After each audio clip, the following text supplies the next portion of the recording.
Soy para hablar sobre algo sobre la semiología de cabeza y cuello. Yo les envié la presentación, unas para que la vean, la vayan mirando y tienen preguntas, vamos haciendo más interactivo esta clase remota.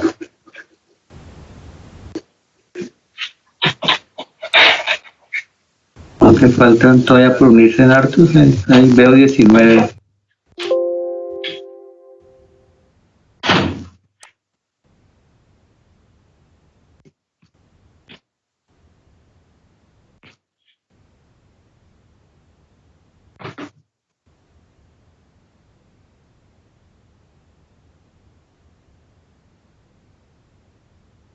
No sé si si pueden ver la presentación en sus ordenadores. Yo les pasé la presentación para que la vayan viendo y tienen preguntas para que hagamos más interactiva y no solo hable yo. Bueno, doctor. ¿Sí le llegó? Sí, señor. Sí, llegó. Ah, Ya bueno. se puede ver la imagen. Ah, bueno.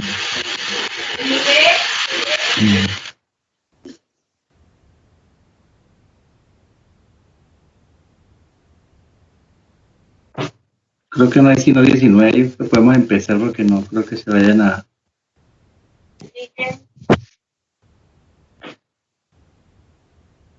conectar más estudiantes.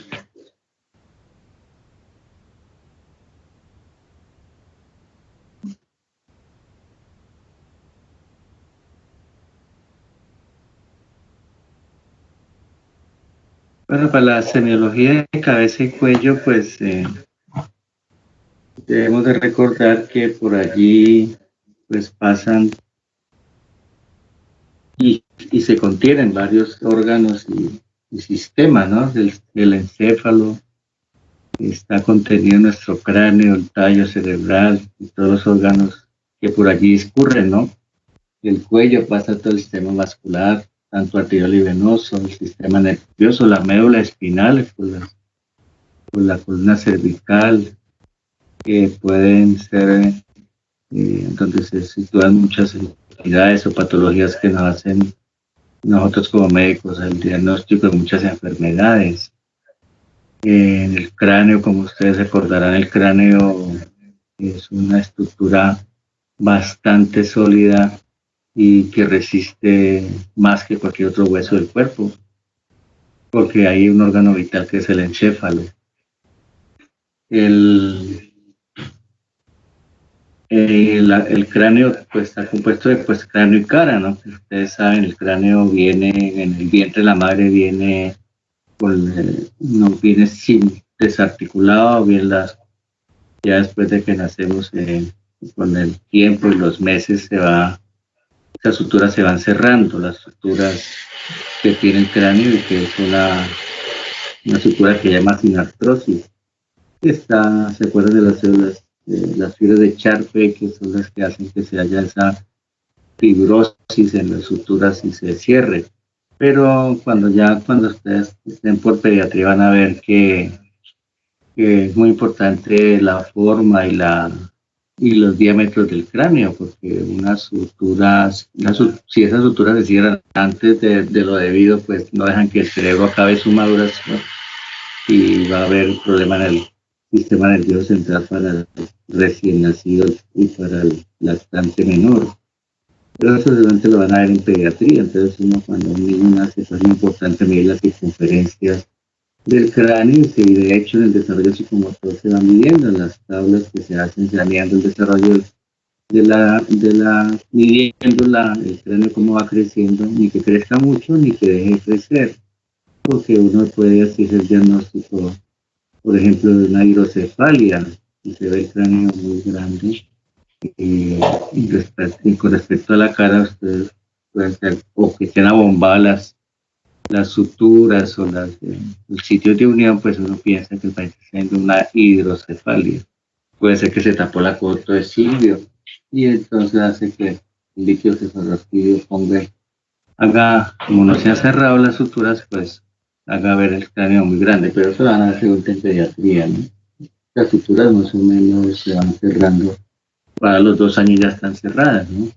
Tanto la anterior como la posterior se van cerrando y ya que a medida que el cerebro ya para su crecimiento. Pero tiene un tiempo, no se puede antes y después porque o nos indica algún trastorno en su crecimiento que lleva al traste con el sistema cognitivo de ese bebé. Entonces, y también la cara es muy importante para el diagnóstico, por ejemplo, la sinusitis. Debemos de recordar que los senos paranasales, ellos no se nebulizan, sino, por ejemplo, el frontal. Nosotros no podemos hacer diagnóstico de sinusitis frontal sino por ahí a los 6 años, 4 años para arriba, 6 años en promedio, porque es cuando se nebuliza ese seno frontal. Tal vez los que nacen, los que traemos cuando nacemos son el maxilar y el esmoidal. Los otros senos paranasales no se nebulizan, o sea, que nosotros hagamos diagnóstico de una sinusitis en un bebé de 1 año no estaría adecuado, sobre todo la sinusitis frontal, porque ni siquiera se han formado ese seno frontal. Si tomamos una radiografía no verán esa zona de radiopacidad que se produce cuando tiene gas, en este caso cuando se llena de gas, porque como los senos paranasales tienen la misma mucosa de la nariz, esto su función es humedecer, sirve de caja de resonancia para la fonación y para liberar la presión del cerebro. Por eso es que el paciente de sinusitis en la anamnesis tenemos que preguntarle si el paciente le duele la cara y si al agacharse él siente como es típico que el paciente le dice, no, cuando me agacho siento que los ojos se me salen. Eso es, el dolor es un signo patognomónico de sinusitis, ¿no?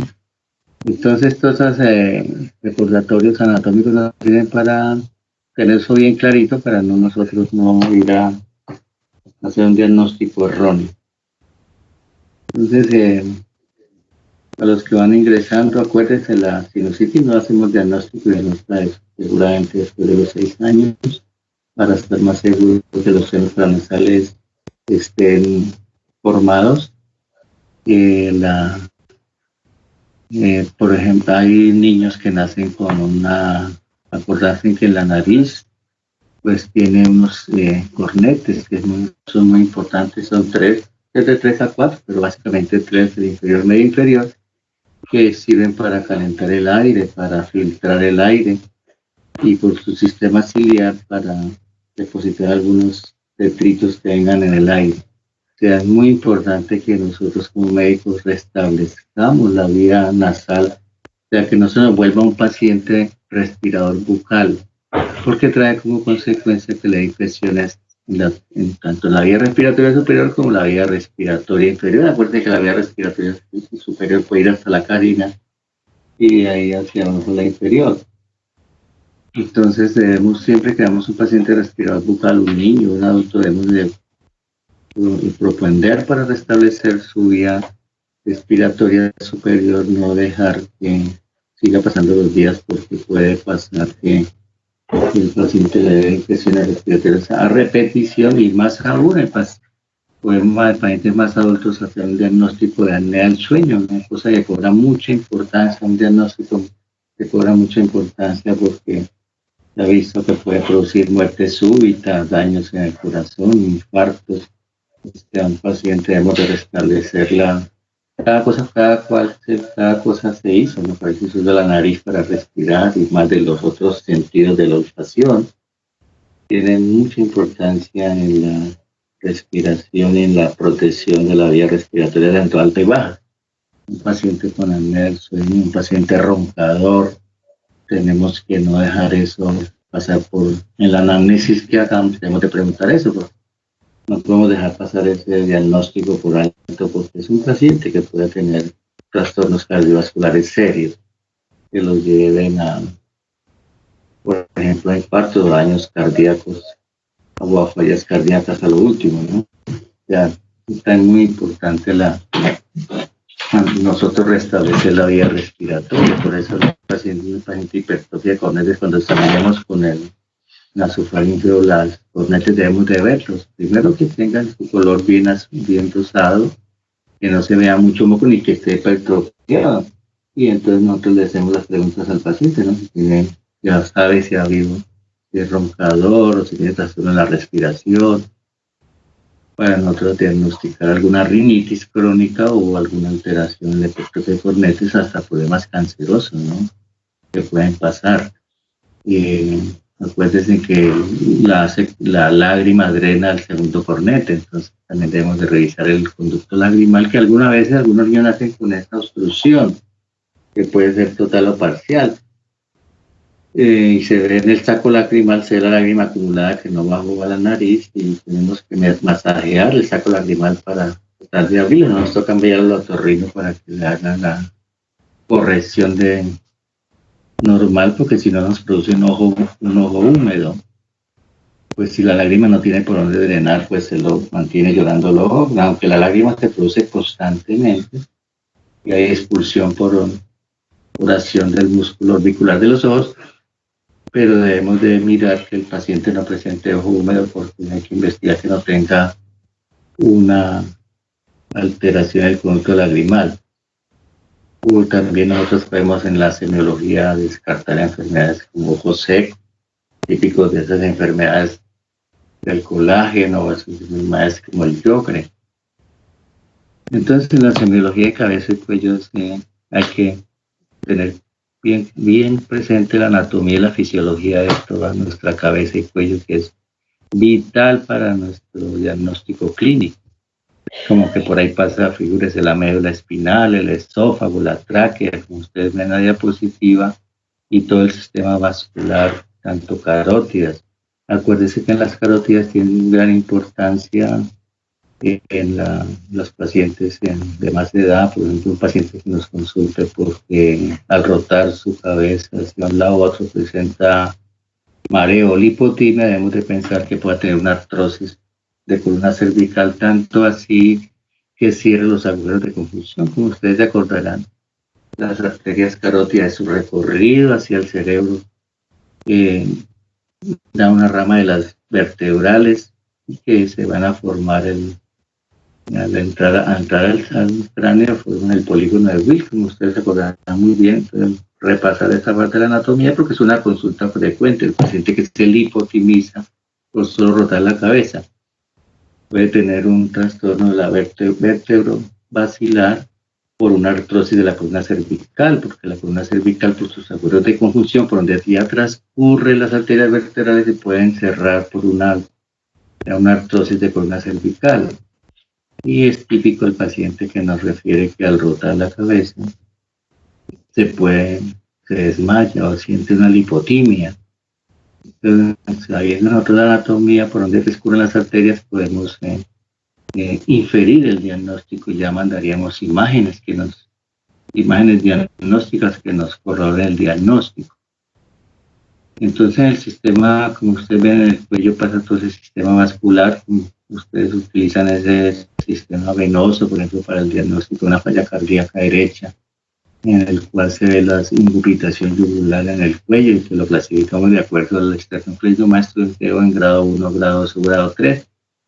Y eso nos indica que el sistema venoso no está drenando al tórax por alguna aparición aumentada allí, llámese hipertrofia de las cavidades derechas. Entonces sí ve que la semiología de cabeza y cuello es bien importante.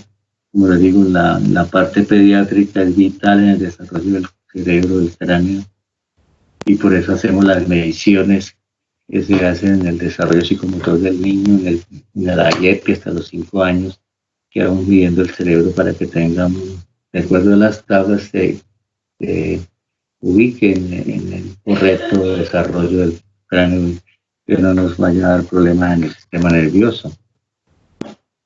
En el sistema es muy importante también acordarse de la anatomía del cuello. A veces los cuellos cortos nos dificulta, por ejemplo, la intubación. Entonces, nosotros que en nuestro diario vivir en urgencias es intubar pacientes en un dado caso que necesitemos, un cuello corto nos va a dificultar esa correcta intubación. Entonces la forma del cuello cuando lo describamos en el examen físico es muy importante, ¿no? Entonces en la cabeza, pues realmente el examen de la cabeza, miramos un poquito acá más. ¿Alguna pregunta está ahí? Entonces, como todo en semiología, hacemos una inspección, ¿no es cierto? Pues una anamnesis primero, una identificación del paciente, una anamnesis que nos lleve a concluir algún diagnóstico.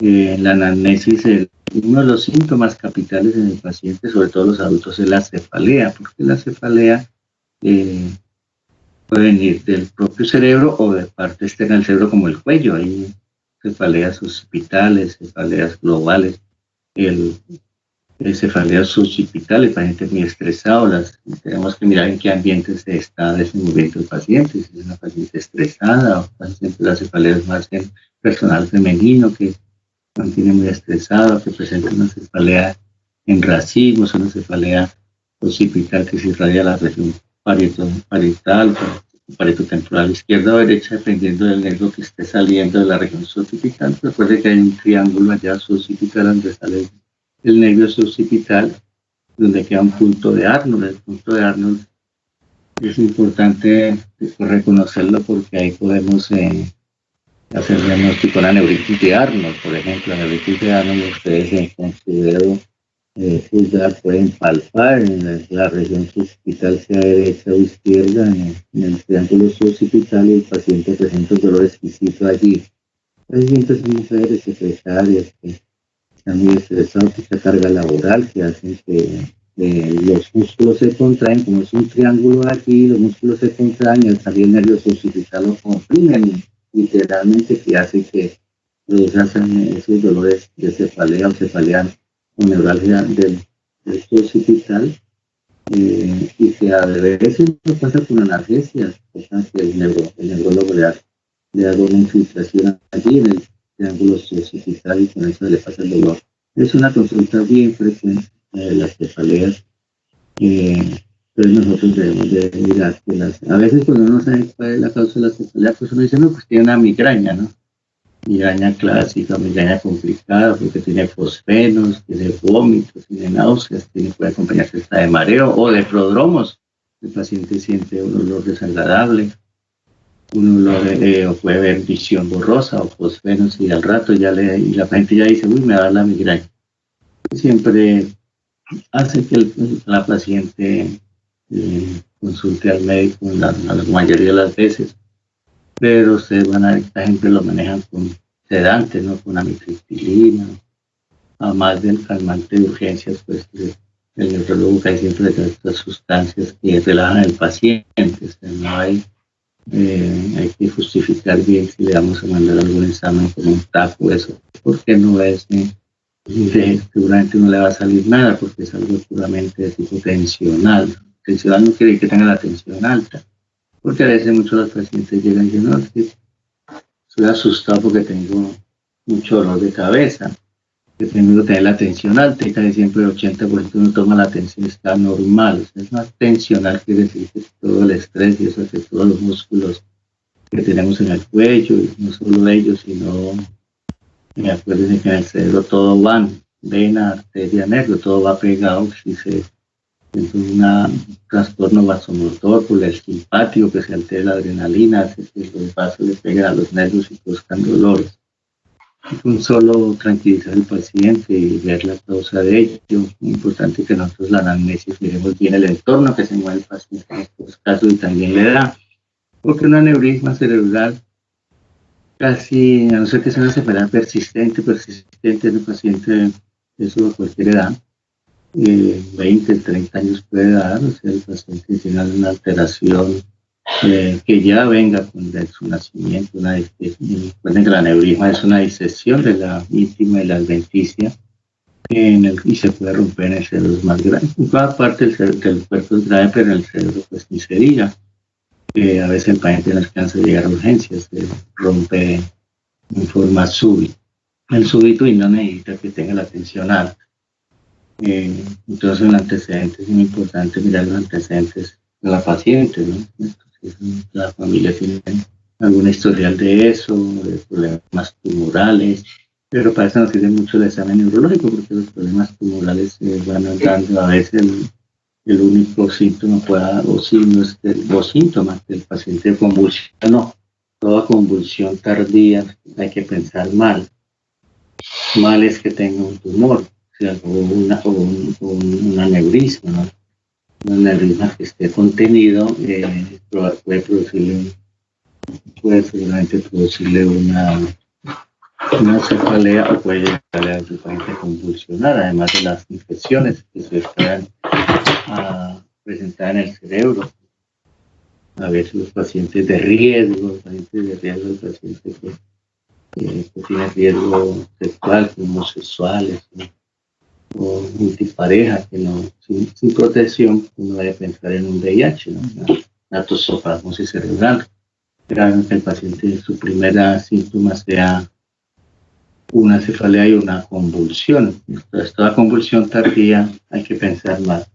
Un tumor o una neuroinfección, llámese por toxoplasma, llámese por enfermedades debilitantes que causaron que esas enfermedades que a veces están ocultas puedan llegar a presentarse en ese momento.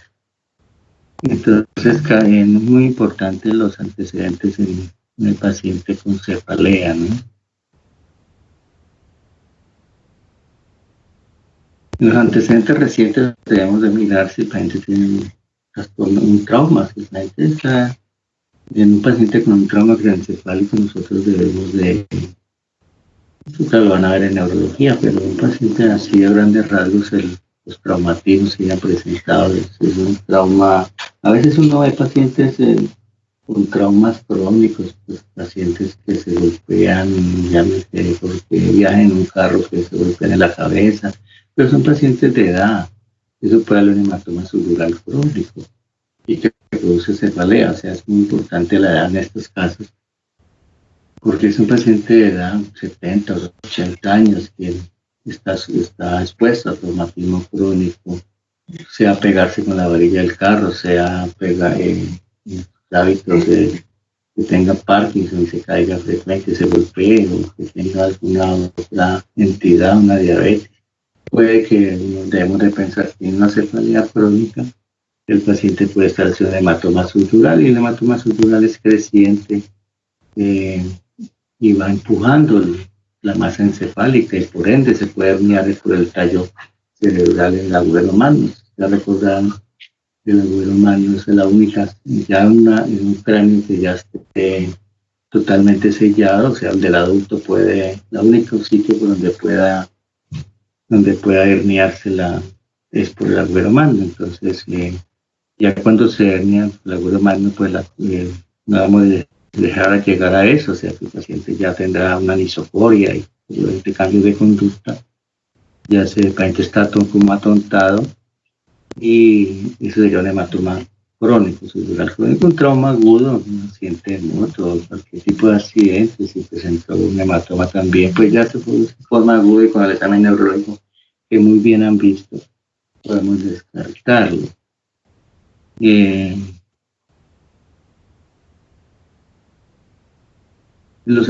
Como digo, los antecedentes familiares, pues la cefalea y los problemas como difusión tiroidea se asientan. Esos trastornos de tipo hormonal pueden dar cefalea, ¿no? O sea, en un problema de tiroides, como vamos a ver ahora más adelante, desde un túnel carpiano podemos hacer diagnóstico de enfermedad tiroidea, porque a veces las señoras casi siempre se quejan por los secretarios del túnel carpiano, y a veces no nos fijamos, que nos centramos solamente ahí en el antebrazo y no vemos la parte hormonal, que pueda tener un trastorno tiroideo, y a veces no mandamos el TSH y ese puede estar muy alto, y es la causa del túnel carpiano, por decir. O sea, no en el cuello donde está la hormona tiroidea es un gran disparador de signos y síntomas que el paciente puede presentar en todo su organismo. Entonces, para las cefaleas es muy importante en la anamnesis preguntar bien clarito su entorno en que se estén moviendo, si el empleo o el riesgo que tienen de lesiones, ¿no? Si es, depende del riesgo que tengas, si tiene mucho estrés, mucha tensión, en el entorno de tipo social en que se desarrolla el paciente, nos puede ayudar para el diagnóstico de una cefalea. Si es un paciente que ingiere sustancias activas o como el licor, todo eso hace que nos haga pensar en un trastorno de tipo neurológico, ¿no? Las enfermedades como el delirio tremens por sustancias como el licor. Pero eso lo van a ver viendo poco a poco, pero para la otra población, para que veamos la importancia de una buena anamnesis en la semiología de cabeza y cuello, sobre todo en la cabeza, en todo lo que contiene la cabeza.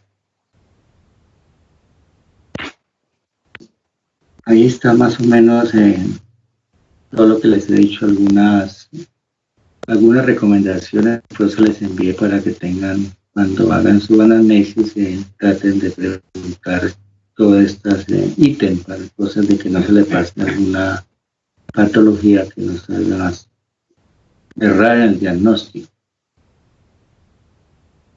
Esto lo pueden leer y revisar, como ustedes ven. Aquí les decía, los problemas infecciosos son muy importantes.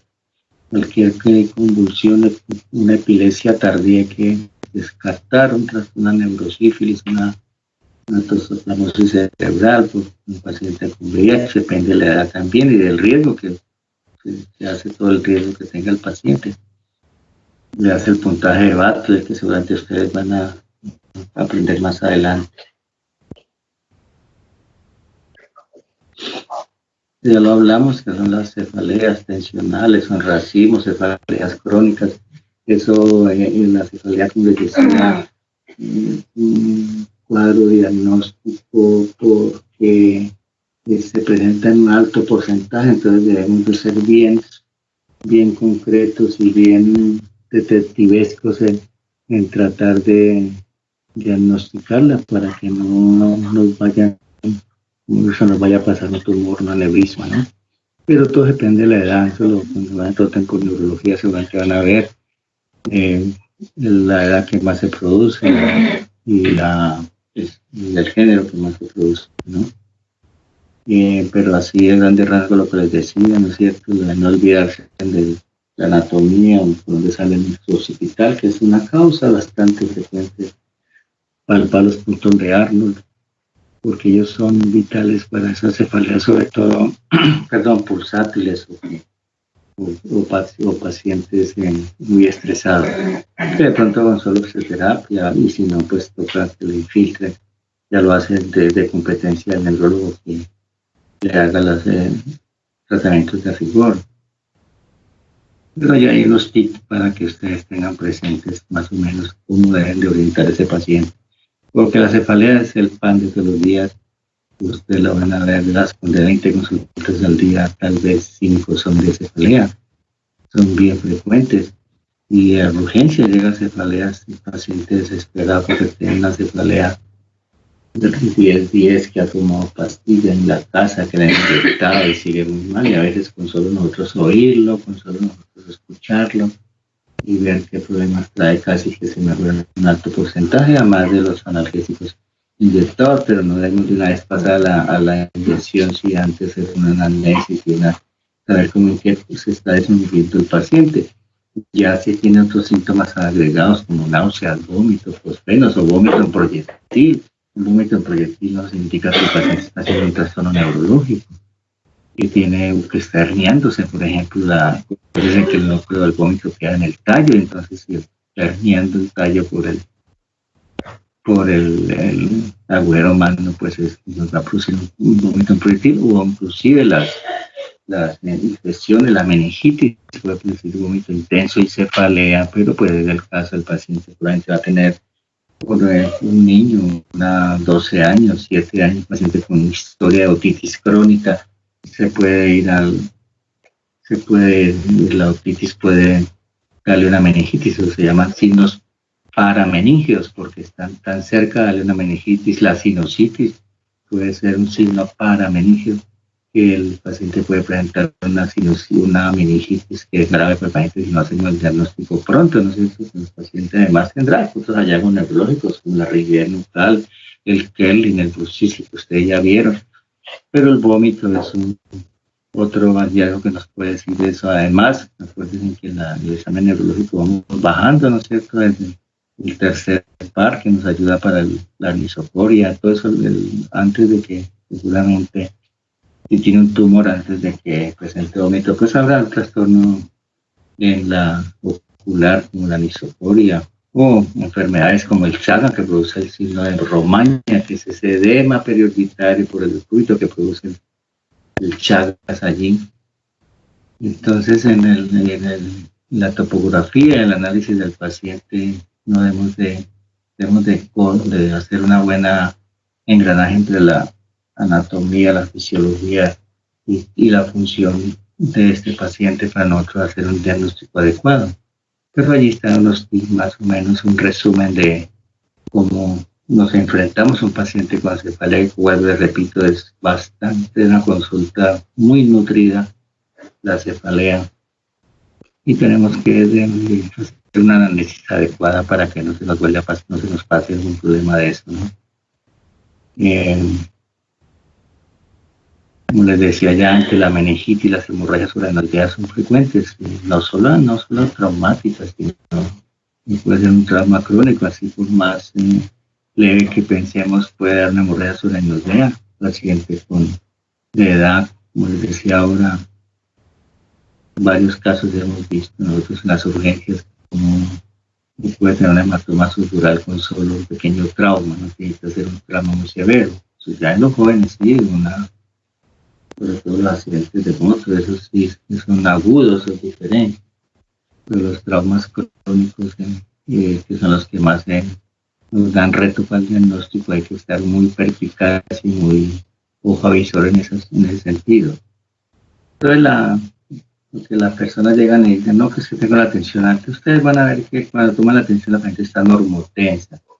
Casi que para que un paciente le dé una cefalea, que tenga la tensión alta, tiene que estar de 200 para arriba. Y antes, como ustedes saben, la hipertensión es una vasoconstricción generalizada.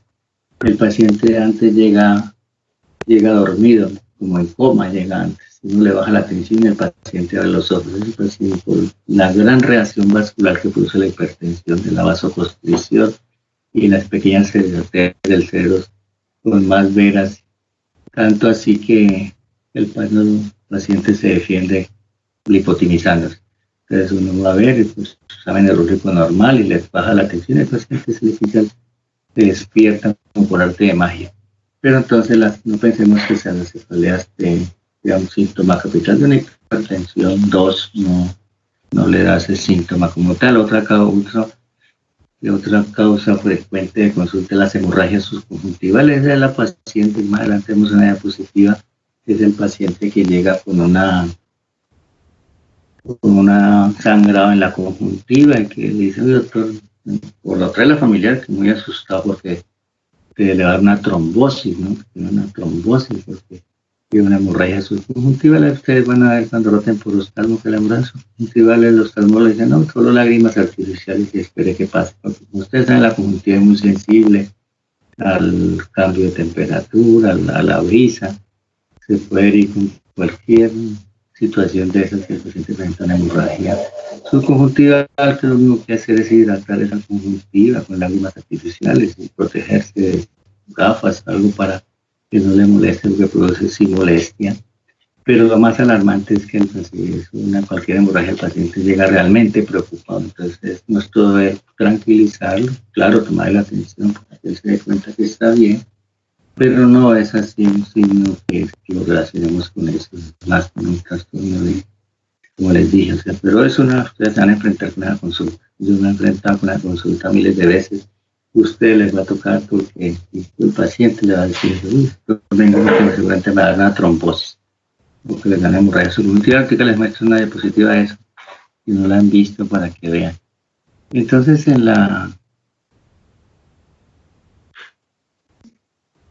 otra cosa muy importante en el examen, ya cuando entremos al examen después de la anamnesis, son las facies. En la cara nos dice, en los ojos, en la mucosa oral, en piel y mucosa nos dicen, ahí vemos muchas enfermedades, la ictericia para la hepatitis, para los trastornos de hepatopatías, el estado de ánimo que nos relaciona mucho con el estado que presenta el paciente en un estado estresante, tensional, que el paciente viene con una cefalea tensional, más un estado, el paciente no ha dormido, está pálida. Nos puede ayudar a un diagnóstico de tipo más de tipo psicológico, que seguramente vamos a tener que ayudarnos con el personal de salud, psicólogos, psiquiatras, por eso él debe ser multidisciplinario el tratamiento para estos pacientes.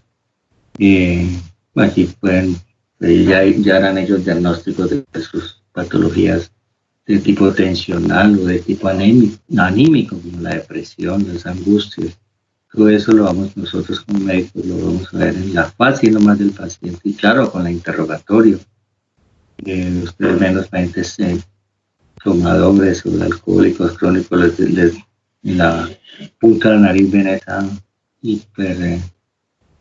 cosa que se llama rinoflima, esos pacientes que presentan esa hiperdistensión vascular, que se ve todo roja la punta de la nariz. Son pacientes y esas dilataciones venosas en las alas nasales, ustedes sí, con la anamnesis pasada han visto que es un paciente tomador, puede hacer un diagnóstico de eso, de acuerdo que el licor produce muchas enfermedades, como Wernicke, esas enfermedades del cerebro, y inclusive la vitaminosis B que cause algún trastorno con el ya les sabe neurológico, podemos diagnosticar lesión de colones posteriores, o queilitis y cailosis en la boca, o sea, en la semiología de cabeza y cuello sí que podemos encontrar hallazgos que nos digan cómo está funcionando todo nuestro sistema, tanto motor como neurológico, como sensorial, como de afecto, como de hormonal, ¿no? La enfermedad de Addison, que es la melanodermia llamativa, ¿no? Ese trastorno de la suprarrenal, se llama enfermedad de Addison. El Cushing lo vemos en la cara llena, ¿no? El misedema que produce las nefropatías, que produce también el Cushing, el edema palpebral. Podemos ahí en esas fases podemos nosotros ya inferir algunas enfermedades que vamos a colaborar con estudios analíticos de sangre seguramente, estudio de hormonas para mirar, por ejemplo, la acromegalia, que produce el trastorno de la hipófisis de la producción de STH. O sea que las fases de la semiología de cabeza y cuello sí que es bien importante. De la estenosis mitral, esa cianosis que producen los carrillos, que es típico de los trastornos de la válvula mitral, la cianosis que vemos en el paciente con EPOC o el rubicundo que vemos en el paciente con soplado crónico de la enfermedad obstructiva crónica. O sea que en las fases debemos de ser muy claros en el redactar de la enfermedad actual, cuando veamos en el primer acortamiento del paciente, cuando hacemos el examen físico, las fases no debemos de pasar por alto, porque allí, como ustedes ven, hay muchas enfermedades que lo representan allí, en la cara, ¿no? En la mucosa oral, en la conjuntiva, en los ojos.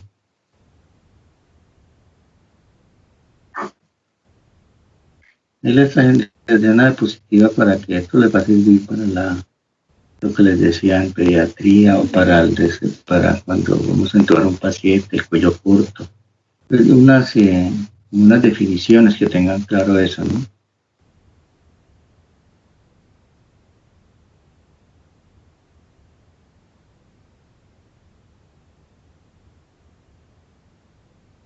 Entonces ya vimos la cefalea, los mareos y los síncopes que ustedes van a corroborar con su examen neurológico, con las pruebas que ya saben de Ringier, Weaver, la edad del paciente, como les decía, si hay un trastorno de artrosis de columna cervical, pues el paciente va a tener mareo y hasta síncope, ¿no?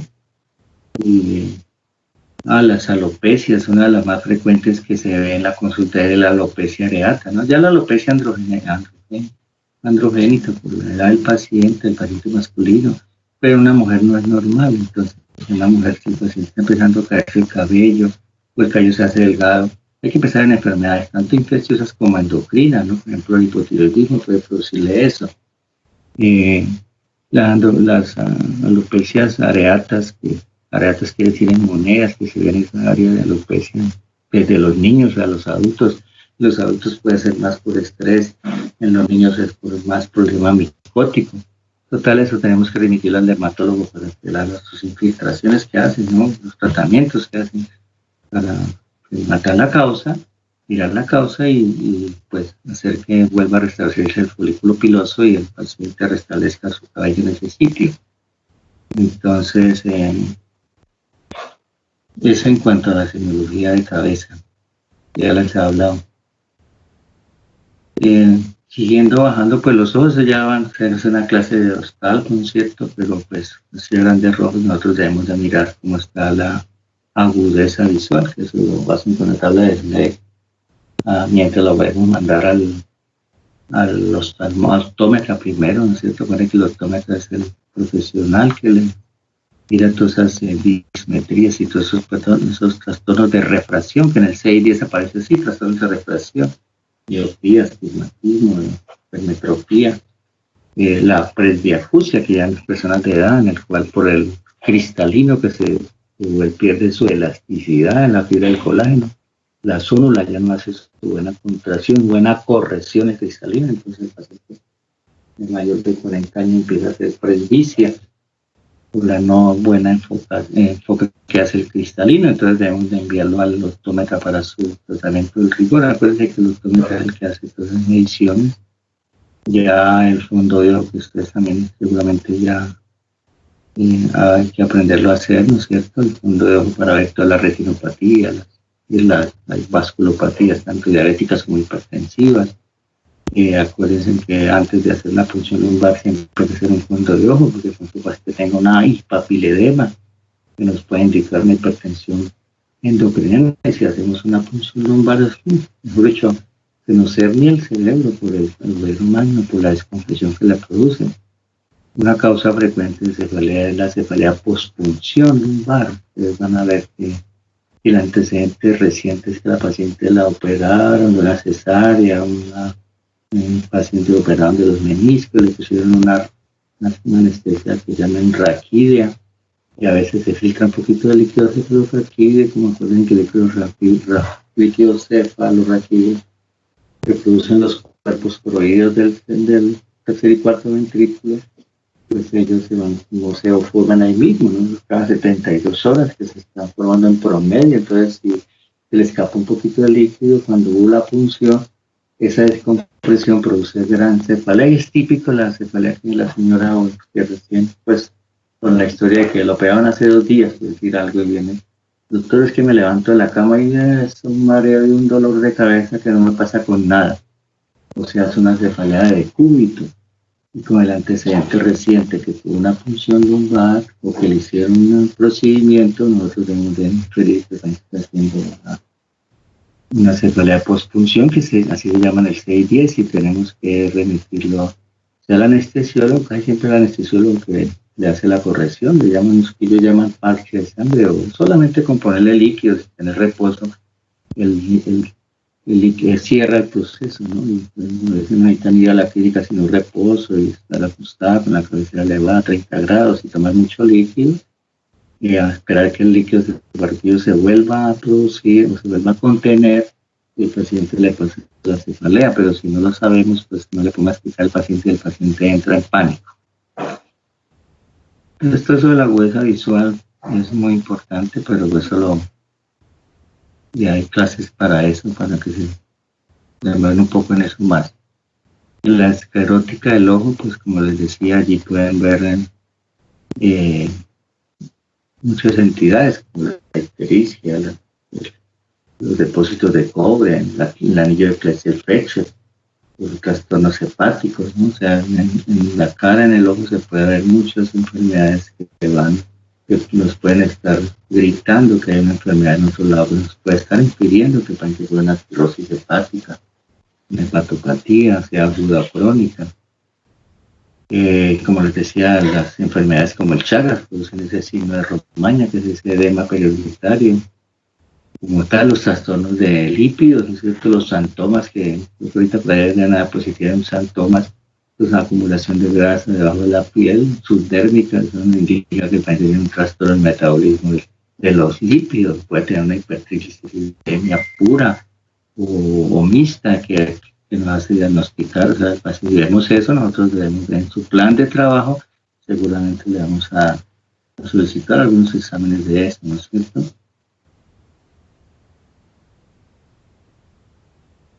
Y las enfermedades ya que ustedes van a ver en oftalmología, como el glaucoma, que es este cierre del drenaje del líquido que tenemos, sea el muracoso vítreo de nuestro cámara anterior y posterior del ojo, va a hacer que el paciente presente cefalea y vómito, ¿sí? Y visión, diplopia, visión borrosa, o que ven como arañitas. Debemos a veces nosotros con solo palpar, como todos lo hacemos en semiología, palpando simétricamente, un ojo y el otro para mirar, y se siente, aunque eso lo hacen con aparatos, con un tomógrafo, lo hace y con una ecografía, eso del ojo que hace el oftalmólogo, pero nosotros a grandes rasgos, mientras llegan allá, podemos ir tocando, palpando los globos oculares sin presionarles mucho, porque acuérdense que cuando hacemos presión de los globos oculares se activa el vago y nos puede dar una bradicardia, dependiente del hipotimistad, ¿no se acuerdan? Es una de las maniobras que utilizamos en urgencias, el masaje ocular para pacientes que llegan una taquicardia. Recuerden que la taquicardia es más de 100, pacientes que llegan con 120, 140, mientras le ponemos medicamentos, le podemos hacer un masaje de los globos oculares y eso nos ayuda a bajar la frecuencia cardíaca, pero sin palpar en forma muy suave, podemos de pronto sentir que uno tiene más presión que el otro y eso nos puede orientar el diagnóstico y remitir rápido. Lo importante es remitir al paciente pronto para que le hagan tratamiento de especialista de rigor.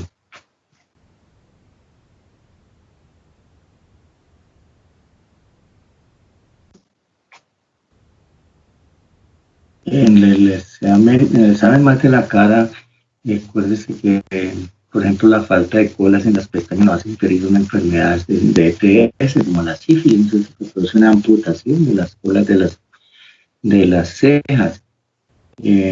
Las pestañas muy grandes, alargadas, nos puede hacer el diagnóstico de neumotoras, tanto así que la hipolepsia que produce eso hace que, por ejemplo, las pestañas se pongan bien largas, se pongan en su posición de lo normal, más largo de lo normal, nos hace pensar hasta en eso. O sea, y en todos los ojos y sus anexos nosotros debemos pues, si sabemos todo eso nos hace inferir enfermedades, que no nos vaya a pasar por alto otras enfermedades, porque uno dice, no, pues qué mal le miro el ojo, pero es mucho lo que le puede uno mirar en la parte del examen físico, y claro, la anamnesis, ¿no? En la nariz, en el examen físico, cuando describamos la nariz, debemos describir ahí la base de la nariz, y igual tienen que la nariz en la parte ósea, en la parte cartilaginosa. Hay enfermedades como también el Chagas, como la leishmaniasis, cutánea que amputa el cartílago de la nariz. Ya todo eso debemos describirlo bien, que esté indemne el cartílago de la nariz, que esté su mucosa rosada, que los cornetes no estén hipertróficos, porque todo eso nos hace indicar que tenga algún trastorno con una rinitis alérgica o estacional, o ya enfermedades más profundas como los cánceres, ¿no? También dan allí los melanomas, y hay una lesión ahí en la punta de la nariz, de unas características de cuando vean el ABC de los tumores, de los cánceres, una lesión que ha perdido el paciente, dice, no, la simetría le cambió, los bordes se hicieron irregulares. Y presente úlcera, hay que pensar en esas enfermedades dermatológicas que son bien, puede ser algo pequeño, pero lleva al paciente al traste. Puede ser un melanoma maligno, ¿no? Entonces tenemos un vaso celular, o sea que hay que no pasar por alto eso, y que sucede mucho en la punta de la nariz por la exposición al sol, y debemos de remitir al paciente al dermatólogo, ¿no?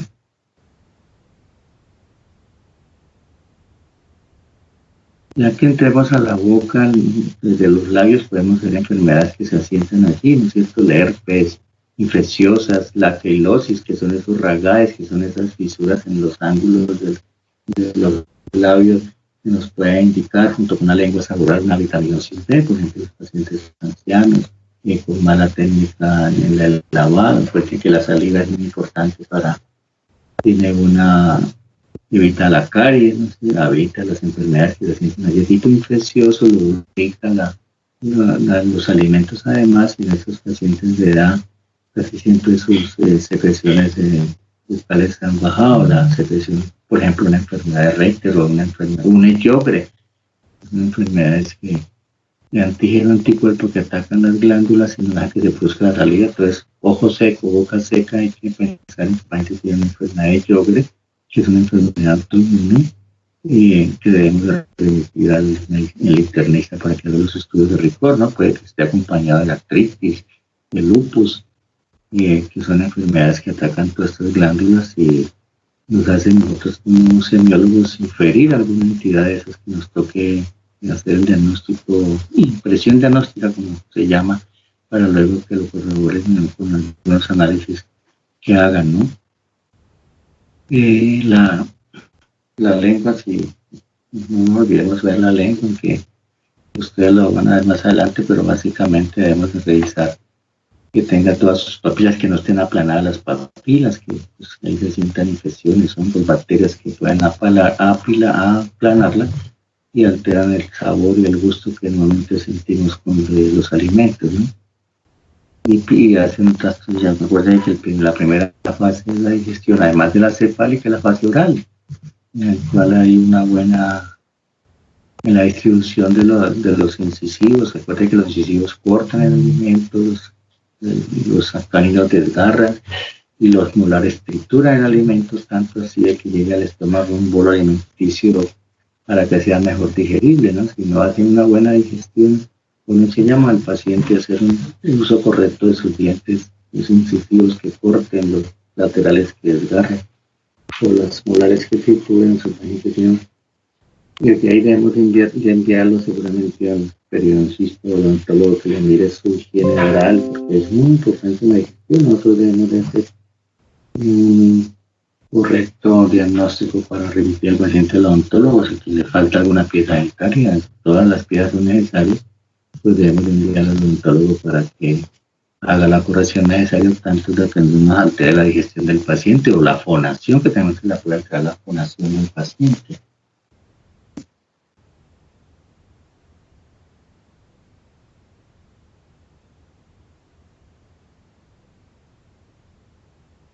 La simetría de la cara, acuérdense que hay unos nervios allí, el facial, el séptimo par, que si hay asimetría de la cara, que puede ser aguda o crónica, el paciente puede tener en la cara la vemos, ¿no es cierto? El paciente depende de la mímica facial. Recuerden que el facial es muy importante para la mímica facial, arrugar la frente, silbar, lo de cerrar los ojos. Entonces el paciente va a tener una pérdida de la mímica facial, que eso se ve a leguas, como se dice, eso es bien claro. Hacemos el diagnóstico en otras pruebas que hagamos, que eso es bien frecuente. La parálisis facial es frecuente. Esto es una pregunta frecuente de parálisis facial, el paciente que está estresada, la paciente que está angustiada, o con una paciente que tiene otitis. Recuerden que el nervio basal le puede haber osteomastoideo y puede tener una otitis crónica, una otitis supurada que le puede afectar el nervio facial, o el herpes facial puede decir que el herpes es un nervio neurotrófico, él daña el sistema nervioso, en este caso la cara, sería el facial, y lo paraliza. Y ya cuando se paraliza el facial, pues debemos pues algunos médicos dan esteroides, otros, pues la causa, ¿no es cierto? Si es un herpes lo trata, si es una otitis lo trata, y definitivamente el tratamiento final será con los ejercicios que le hagan en fisioterapia, pues con perspectiva sesión de fisioterapia que les ayudan para volver a fortalecer, esperar que el nervio se desinhiba y vuelva a la parálisis, la recuperan. El paciente llega muy preocupado porque dice, me va a dar una trombosis, como siempre lo relacionan con una trombosis. Ustedes saben que la trombosis es una enfermedad que produce mucho susto en el paciente, claro, y entonces llega así, creo que me va a dar una trombosis, mire cómo la cara me levanté por la mañana y no puedo mover bien la boca, se me sale la saliva. Y entonces, pues primero tranquilizar al paciente, mirar el examen físico, mirar si le encontramos alguna causa, si no lo enviamos a terapias para que le hagan terapias, porque realmente ya después del daño hecho es recuperación, rehabilitación.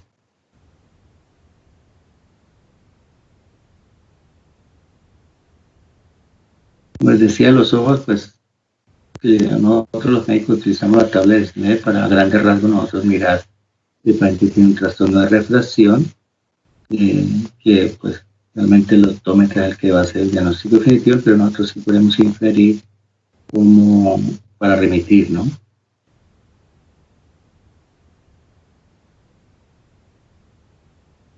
Este es un dibujito de los antelasmas o santomas que también llevamos en esa acumulación de grasa que les decía debajo del párpado. Eso nos puede indicar que tiene un trastorno del metabolismo de las grasas y debemos de estudiarlo. O sea, además de lo estético, pues sí, si el paciente quiere retirarse eso, lo retira, seguramente el plástico o el oftalmólogo le puede retirar eso. Pero pues nosotros le podemos inferir que tiene un trastorno del metabolismo de las grasas, que debemos de ir a estudio, ¿no es cierto? Estudio del perfil lipídico para ver si tiene un trastorno de belleza, una enfermedad heredofamiliar, como pues, enfermedades que hay de trastorno de los lípidos. Pero por lo menos sabemos ya diagnosticarlo y decirlo en la historia clínica. El paciente presenta una acumulación de grasa en el tejido subyacente al ojo, o sea, en el párpado, como ustedes ven en la capa, en la hipodermis, ¿no? Y lo remitimos a hacer los estudios. Una consulta bien frecuente son los orzuelos. Es esa, acuérdense que hay en el párpado hay unas glándulas, que las glándulas de Meibomian, que ellas producen la secreción grasosa del ojo para ayudar a lubricar las pestañas. Y a veces se asientan enfermedades ahí en las pestañas por la parte de aplicarse el maquillaje. Allí se pueden tapar las glándulas de Meibomian. Hay un signo que se llama el signo de la secretaria, que es donde ellas se echan el pintado, pues, el delineador dentro del ojo, que tapan las glándulas del Meibomian. Ustedes van a ver que la conjuntiva se pone amarilla. O sea, ahí por la acumulación de grasa se pone de color rojo amarillo. Pero es por eso, porque tapan las glándulas de Meibomian. Y si fuera eso, se infectan, pues le produce como una especie de celulitis, que llamamos orzuelo, ¿no? Es una acumulación y se infecta, casi siempre el estafilo, entonces tenemos que dar antibióticos. Amén, si hay que drenarlo, pues podemos remitir a que los oftalmólogos lo drenen, ¿no? Pero a veces casi siempre pasa con antibióticos, compresas frías, y a veces se vuelve recidente, porque acuérdense que el estafilo es intracelular y reinfecta cada rato estos tejidos y esto puede pasar a una celulitis ya cuando comprime toda la parte periauricular y hasta las cejas, y se puede ir hasta la ala de la nariz, pues esto ya le llamamos una celulitis periorbitaria, que se aparece en el 6-10. Una celulitis periorbitaria, hay que tener mucho cuidado con eso, porque puede dar una trombosis del seno cavernoso. O sea, eso es gravísimo, que revisen seno cavernoso, y por esa circulación se puede ir al seno cavernoso y por una trombosis que es mortal. Entonces, esas celulitis hay que manejarlas bien. Cuando se pone una celulitis hay que manejarla bien y estar bien. Pues, si en 72 horas no han mejorado, seguramente habrá que hacerle tratamiento endovenoso, sea en el hospital o sea en la casa. Pero hay que ser agresivo en el tratamiento, porque puede llegar a producir una trombosis del seno cavernoso, tener eso presente. En la celulitis periorbitaria, ¿se acuerdan? En esto que es un orzuelo o chalacio, pues es local ahí porque se infectó la glándula de Meibomian, y que seguramente con el antibiótico y los medios físicos locales le va a pasar al paciente, pero es probable que le devuelva. Entonces hay que enseñarle la buena técnica, que no se tape la glándula de Meibomian y que mantengalas bien limpias y que no se toquen las manos con los ojos para evitar esas infecciones, ¿no? Ya la ptosis palpebral, pues son esas enfermedades que indican algún trastorno de tipo neurológico, que ya ustedes lo vieron en el examen neurológico. Bueno, les digo, en el ojo acuérdense que la lágrima circula. Si ustedes ven un huequito que está en el canto interno, puede se ha tapado el punto lagrimal. Entonces, con un masaje ahí, el saco lagrimal se destapa a veces. O el paciente que mantiene con rinitis, que los conectores están muy grandes, pues tapa la salida del punto lagrimal y el paciente presenta un ojo húmedo y se le ve rojo la entrada del meato del conducto lagrimal que está en la cara interna, en el borde inferior del párpado, en el canto interno, ¿no?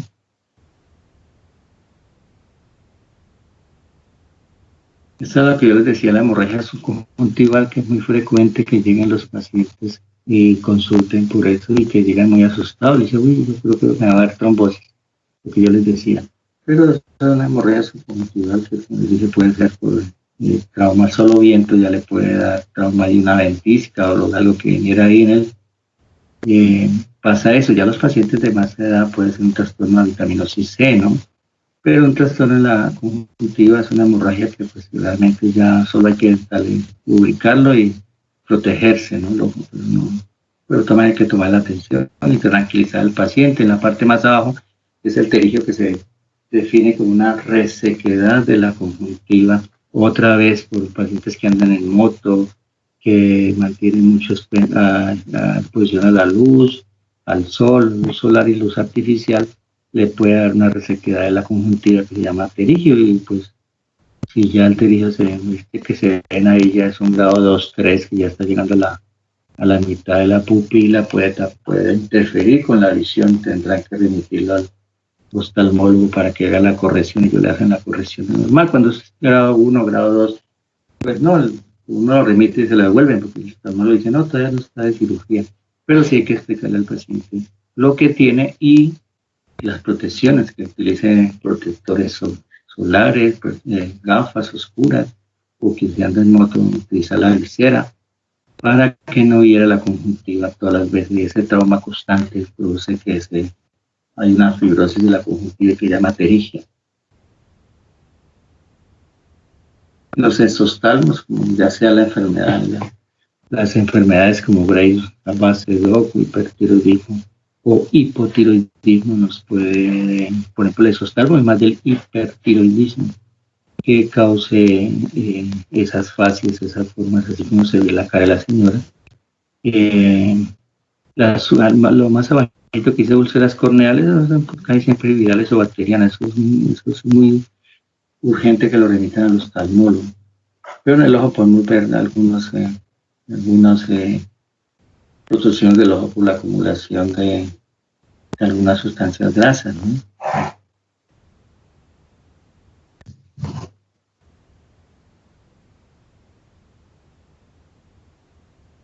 Del oído, que también hace parte de la semiología de cara y cuello, pues ustedes van a tener una clase de eso, no sé si ya la vieron, de órganos de los sentidos, pero pues básicamente el oído es una consulta bien frecuente de las otitis.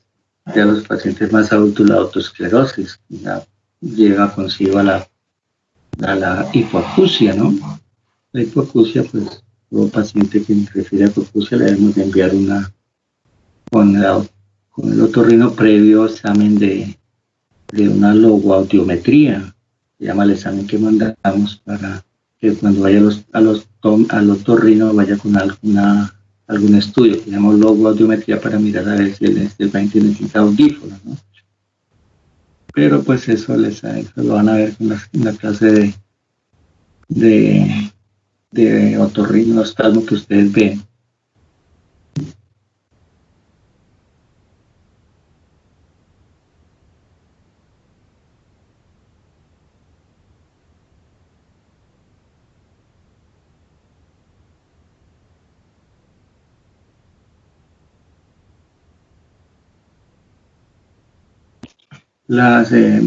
Una consulta bastante frecuente son las estomatitis.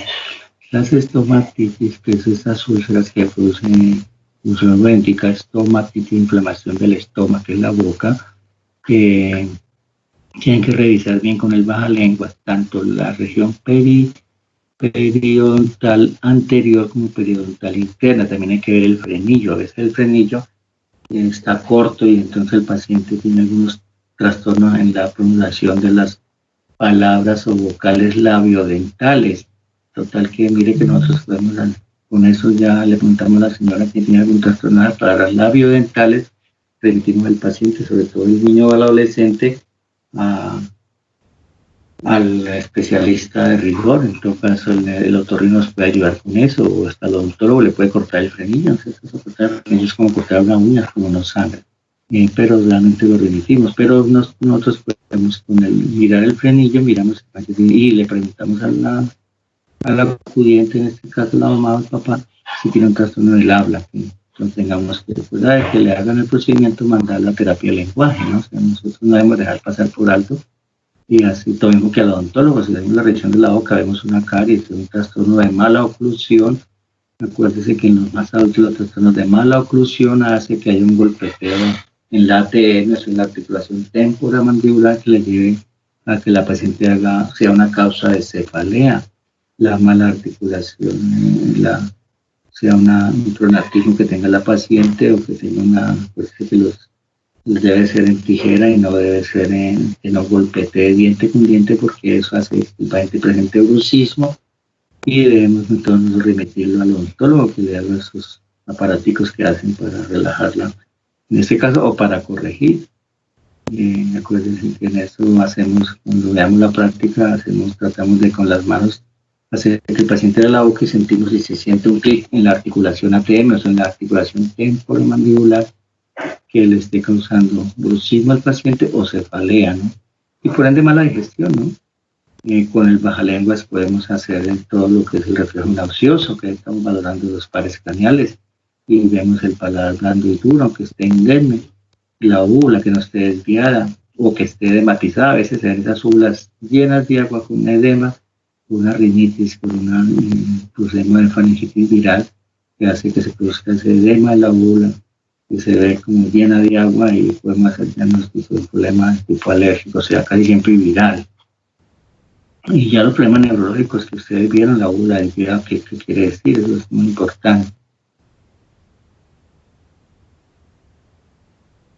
Entonces, para recordarles, siempre traten de que el paciente, preguntarles, ¿usted está respirando por la boca? O si es un niño, preguntarle a la mamá, o si nasal. Si no, tenemos que recuperar la vía nasal, si tiene hipertrofia corneta, remitirlo al especialista de rigor, pero por lo menos nosotros hacer el análisis y el diagnóstico adecuado para poder hacer las correcciones del caso.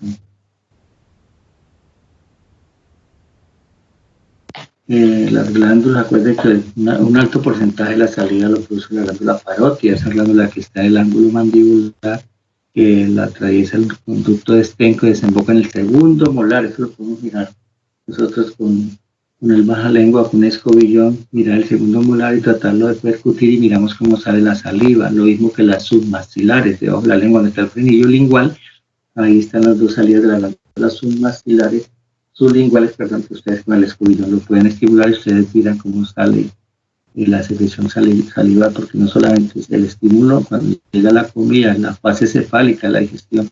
Recuerden que la fase cefálica, la digestión, es que usted piense o huela un alimento que le trae recuerdos que es bueno, o que usted huele un alimento cuando pase. Por eso le dicen, se hizo la boca agua. Porque solo pensar en un alimento que no sea hambre, ya empieza la secreción de estas glándulas, que son muy importantes para la segunda fase de la digestión. Es bien importante que estas glándulas no tengan enfermedades, como el soma de Burkitt, por ejemplo, se pueden asentar en ese sitio. O sea, es una buena palpación. Ya no deben de palparse, como los ganglios del cuello. Ahora miramos una dibujito de los ganglios del cuello, esas glándulas no deben de palparse.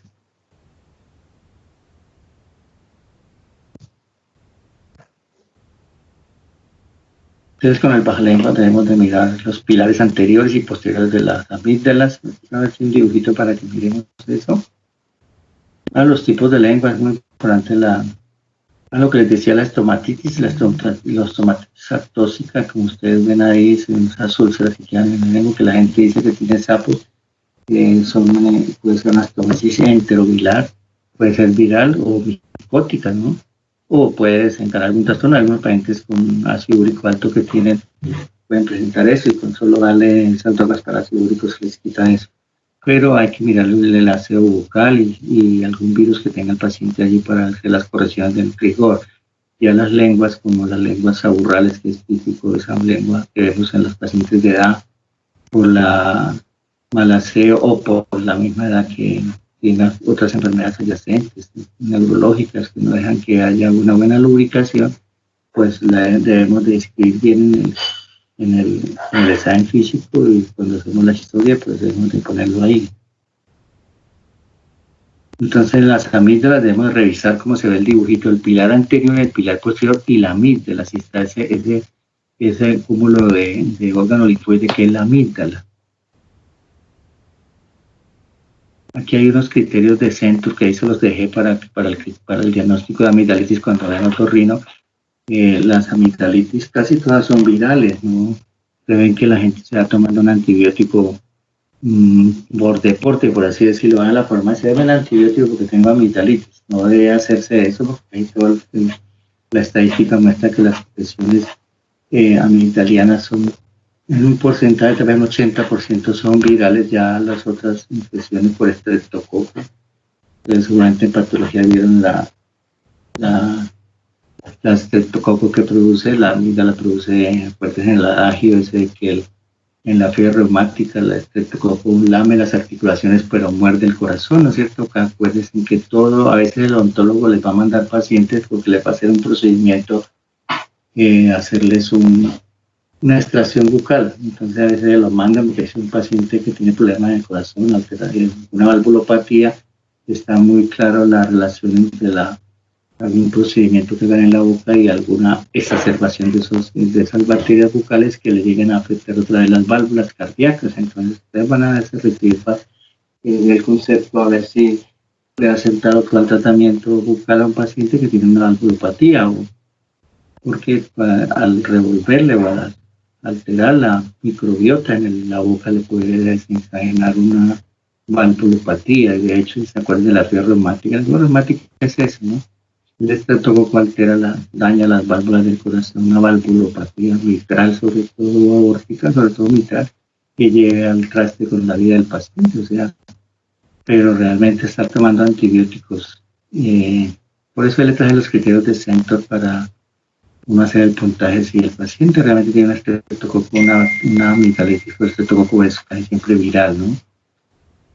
Eso los dejé para que les compartiera, para que lo tengan presente para toda su vida de médico. Van cambiando, pero pues eso es ya llevar 2 años esos criterios, pues a uno. Pero siempre cuando el paciente tiene una amigdalitis, se ve las amígdalas hipertróficas, críticas, con sudado y se palpa el ganglio cervical, ¿no? Ya no hay que haber un ganglio centinela cuando decir que el paciente tiene una amigdalitis que amerita antibiótico.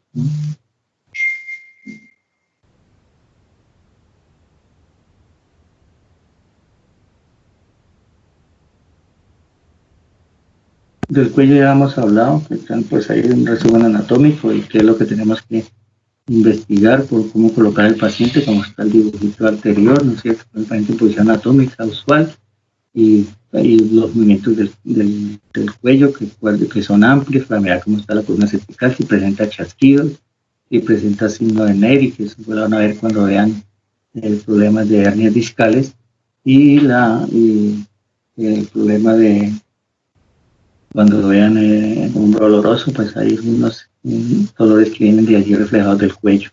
Hay que mirar que el paciente gire, si es un paciente de alta edad, tener cuidado con la artrosis de columna cervical, porque le digo que sube la vertebral y le puede dar una lipotimia, un síncope de origen por robo de las vertebrales. Estas son las zonas del cuello que lo traigan, porque cuando describan alguna masa o algo, escriban en qué zona del cuello está, si está en la zona 1, 2 o 3, para decir, bueno, el paciente tiene un tumor en la zona 2 del cuello, de tales características. Los tumores se describen en la relación con la piel, si tiene relación con la piel, en la profundidad que estén, y si su simetría y si son duroelásticos o son blandos. Todo eso se mira y lo hacemos cuando hacemos el examen del cuello. Debemos de tocar tanto los músculos, que tan tensos están, cómo están los pulsos carótidos, cómo está la ingurgitación yugular, los movimientos de la columna cervical, y acuérdense del ganglio de bicho. Cuando acuérdense que el ganglio de bicho es un ganglio supraclavicular izquierdo, que lo debemos de palpar en la zona 1, porque ella está relacionado con el cáncer de estómago, ¿no?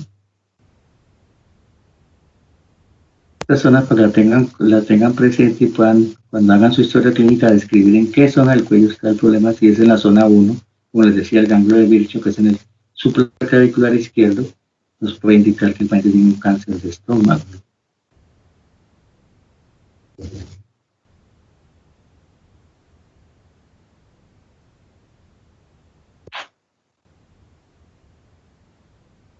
Es muy importante auscultar el cuello. Después de la palpación debemos de auscultarlo porque se pueden haber soplos de la carótida, ¿no sé? Que nos puede indicar aneurismas o malformaciones arteriovenosas.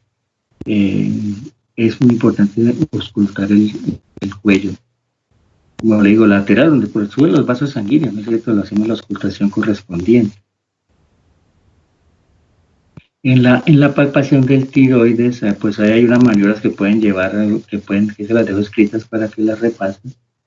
Para la palpación del tiroides, pero casi siempre lo hacemos posterior, tratamos de cogerla con los dos dedos, coger con nuestras dos manos, perdón, y tratar de asir con los dedos índice y medio el tiroides, y le decimos al paciente que trague o que baje saliva para ver el movimiento de ellos, que acompañe el proceso de glutorio y podamos tocar el tiroides tanto en el istmo como en sus dos lóbulos, derecho e izquierdo, ¿no?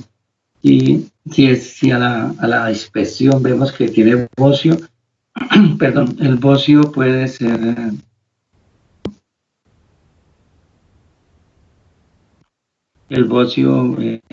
puede ser un bocio, y ahorita les doy unos kits ahí para que cómo se enfrentan ante un paciente que tiene bocio. Ya se ve menos a partir de que hace muchos años el gobierno me hizo que a la sala pusieran yodo, ya no se ven esos cotos, que ya sí es parte de historia de la medicina, y tal vez cuando yo empecé a estudiar se veían esos bocios todavía, en el cual la gente llamaba cotos, ya casi ustedes no ven, no miraba por la calle esos bocios tan grandes por falta del yodo, ¿no? Ese importante nutriente que para formar las hormonas tiroideas, que es el yodo. Entonces es importante repasarla, porque es una consulta bien frecuente. Todos los problemas del tiroides es una consulta frecuente, más el hipotiroidismo, a todas las edades. Ahorita les doy unos criterios para que miren cómo hacer el diagnóstico, ¿no?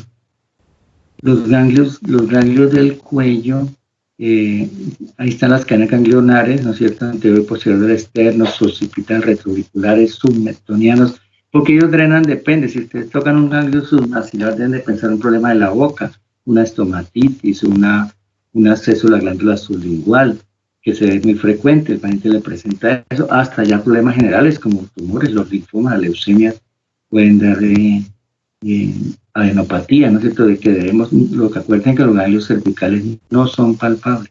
Si se palpan hay que investigarlos, ¿no? Y hay que hacerle seguimiento, y hay que escribirlos en la historia, ¿no? Ubicado en la zona 1 o 2 del cuello retroauricular, submentoniano, ahí están todas las cadenas ganglionares, y las describen en dónde están y cómo está la forma, si son dolorosos. Si son dolorosos y tienen la piel roja, pues usted piensa en una adenitis, es un proceso infeccioso agudo. Si es algo crónico, el paciente ni siquiera lo ha notado y usted lo nota, le dice, no, pilas con eso, está pendiente que no se siga agrandando, porque habrá que tomar la biopsia, además de algunos exámenes para ver cómo están los leucos, que no tengan la reacción leucemoide, el flujo de sangre periférica para que no tengan leucocitos anormales o células anormales, el toxoplasma muy frecuente que produzca adenomegalias, y sobre todo en los niños una toxoplasmosis puede producir adenomegalias cervicales, ¿ya? Los ganglios ya toca hacer en semiología, describirlos en qué sitio están, cómo es la palpación, si su consistencia es duroelástica o duras o móviles, dolorosas, móviles a la palpación, adherida a planos profundos es más delicado. Si es móvil y dejar más o menos cuánto se mide 0,5 milímetros, 0,5 centímetros, y después va aumentando, eso es un riesgo que hay que tocar mandarlo a biopsia, además de los exámenes de sangre. Entonces, como les decía, les dejé la glándula tiroides, cómo palparla. Aquí ven un caso de un paciente con hipertiroidismo.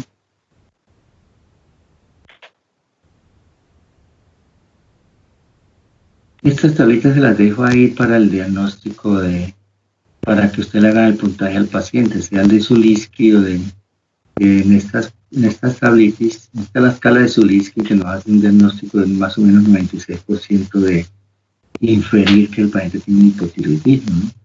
Como usted ve los síntomas allí, la disminución de la sudoración, la ronquera, la parestesia, la piel seca, el estreñimiento, la pérdida de la audición, el aumento de peso, le dan un valor hasta que tienen y entonces ahí está la puntuación y el rango en el cual ustedes dicen un factor predictivo, no es que ya después tenemos que hacer los exámenes. ¿Qué exámenes tenemos que hacer? Pues el TSH y el T3 y el T4, pero básicamente el TSH para screen.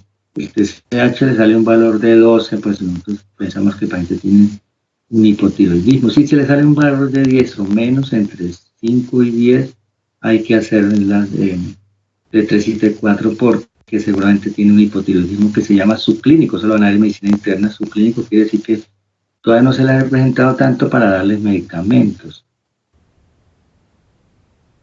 Estos scores es importante que lo hagamos al paciente, tanto el de Zuriski como el de Zuriski, para nosotros inferir que el paciente tiene más de 30 puntos. Nosotros pensamos que el paciente tiene un hipotiroidismo. Mire todo lo que hay que mirar.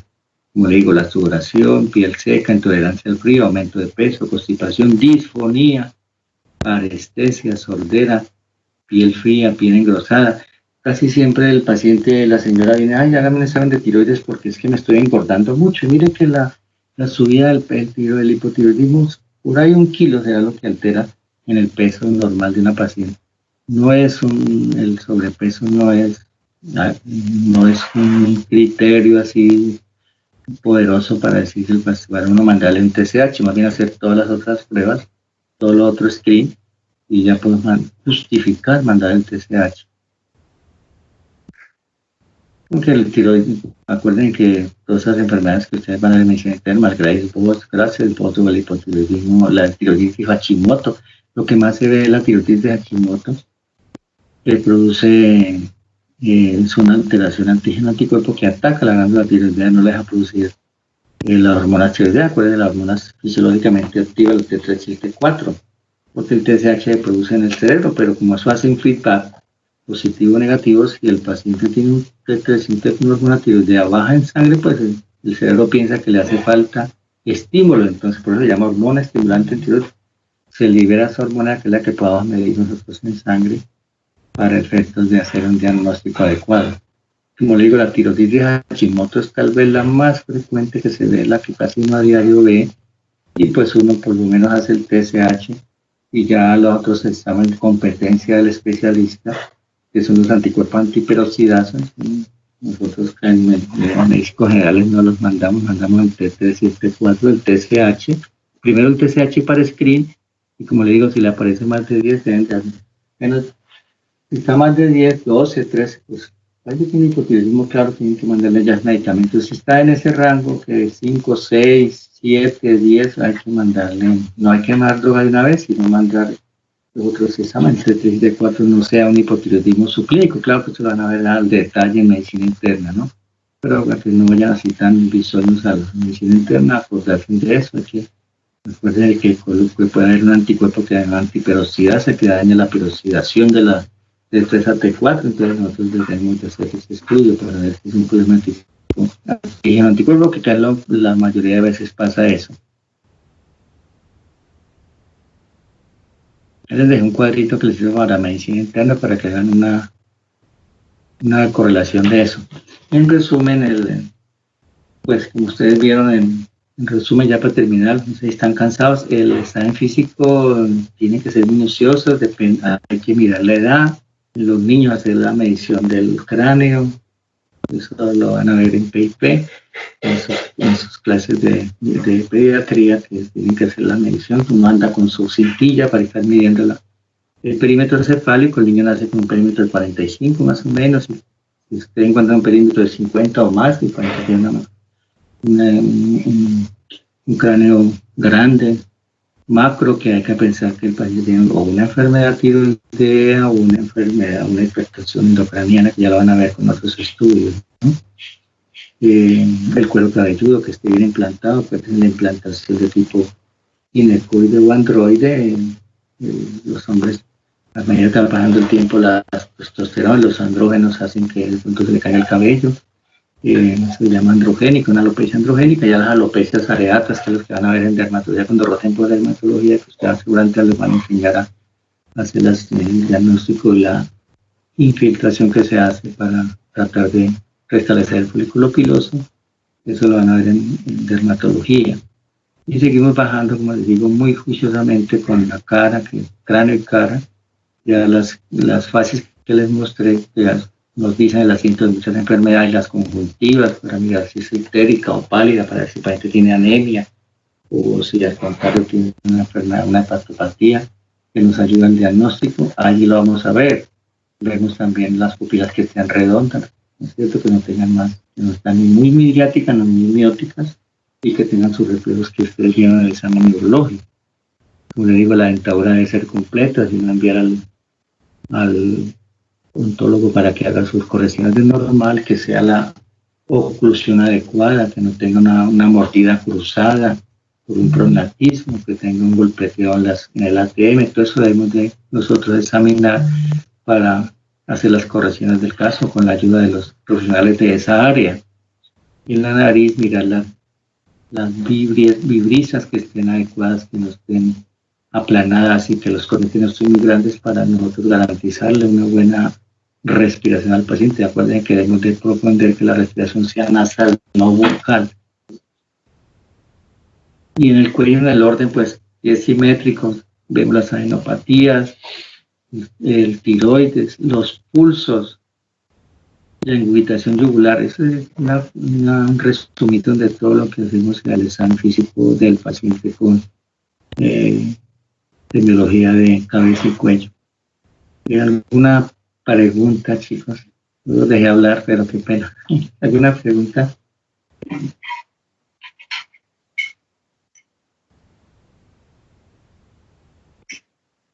Chicos. No, señor doctor. Listo, muchas gracias. No, mira que no.